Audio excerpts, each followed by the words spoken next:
Hey there, it's Tom again. Um, Today's video is about finance and the eventual effects of manipulative marketing. What happens when it stops working? So, this is about many different pieces, so please bear with me. But the Republican National Committee, that's the Republican Party nationally speaking, last I saw, they had $8 million on hand, and they were a little over $1.2 million in debt. And those are terrible, terrible numbers going into a presidential election cycle. So how'd that happen? Um, well, the narrative is somehow Ronna McDaniel failed, as she was the head of the RNC, and now she's out.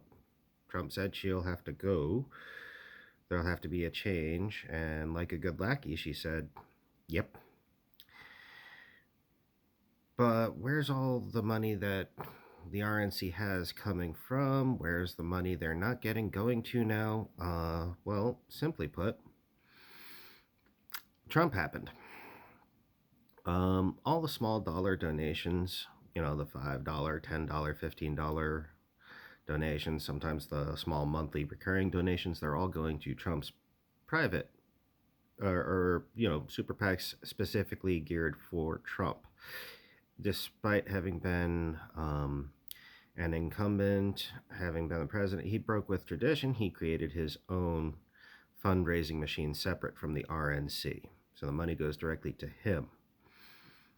And he spent, at most recent reporting that I've read, approximately $50 million in campaign finance on his legal fees. He's not been doing well in court, and you'd think that kind of money would get you decent counsel.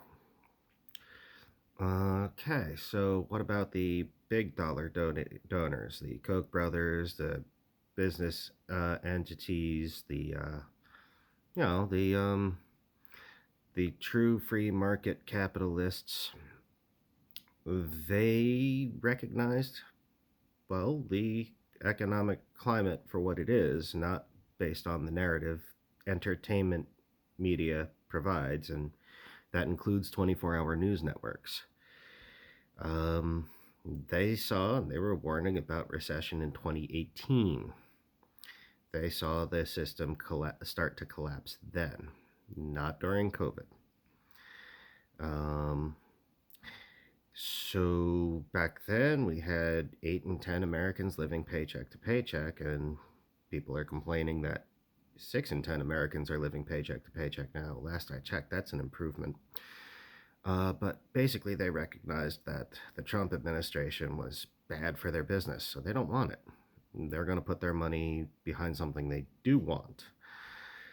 They can't give it to the RNC because the RNC will just give the money to Trump, and that's bad for their business.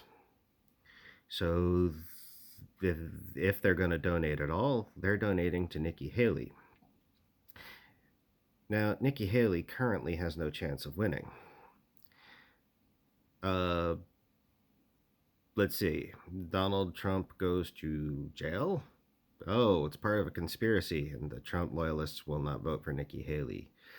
Um, Trump gets ruled ineligible to run by the Supreme Court, which I don't believe is going to happen. Whether I believe it should or not is irrelevant. I just don't believe the Supreme Court will do that.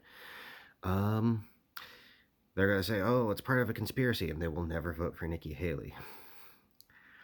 Because that's what they're conditioned to believe. That's how the manipulation works. So, what about the moderates and independents? Moderate Republicans, the real Republicans. Moderate Republican for the U.S. is what an actual conservative is. They don't want Trump because they realize he's bad. They realize he's no good. So he can't even. So neither Nikki Haley nor Donald Trump can unify the Republican Party, let alone win over the independents. And the financing is a mess. Nobody is willing to actually fund someone who can actually win because there's no one who actually can win. with the exception of the small dollar donors who are just being, the faithful party loyalists, regardless of what, issues or policies or lack of policies there are. This is not shaping up to be, at least financially speaking, a really good year for the Republican Party. And if you genuinely believe the Republican Party should run things, it's time to stop paying attention to entertainment television marketing itself as news, and actually start learning how policy and finance works on the detailed level. Because the bumper sticker politics and the single issue politics, I think it's finally come to a head. It is now a failing platform to run on. The outrage it's wearing out for a lot of people. It's not as motivating as it used to be. Cooler heads are starting to prevail, and that means the GOP is in trouble, because at this point they don't have a whole lot of policy. They just have a whole lot of outrage. Like, share, subscribe, leave a comment. Have a good day.